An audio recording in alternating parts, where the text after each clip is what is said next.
I want to step back and just talk big picture here with the changing view of regulation in Washington, D.C., and the conversation, too, about investor protections and what that means in a new administration.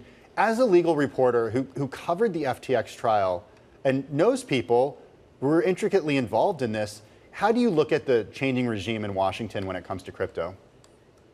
It's interesting because we're just coming out of the end of this slew of prosecutions that happened after what we call the crypto winter. There are a lot of exchanges, founders who were prosecuted in this very district, and the SEC and the DOJ took what was largely seen as a very aggressive approach to prosecuting not only fraud, but different kind of regulatory violations as well. Trump has made no secret that he is much more of a friend to the crypto industry.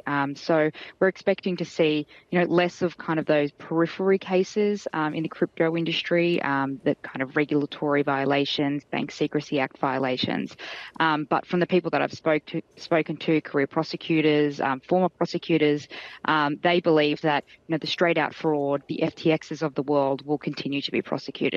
One thing that has been fascinating about watching your coverage of the prosecution is the role that even people inside of FTX had played. You wrote this story about Gary, about how he had really built a lot of tools via software, technology tools that really helped the government here find out what was wrong in the first place.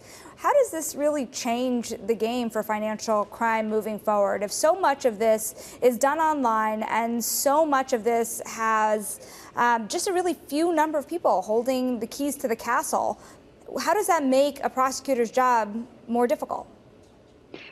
It certainly makes it more difficult when you have people with an extraordinary skill set like Gary Wang did, and the prosecutors even pointed that out. And they compared the code that Gary was creating at FTX to Sanskrit.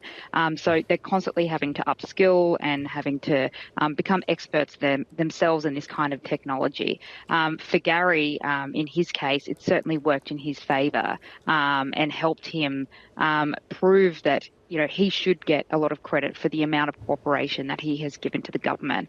I think he is an exception to the norm. You don't see many defendants who offer to build fraud detection software for the government, but he certainly set a high bar for the people that will come after him.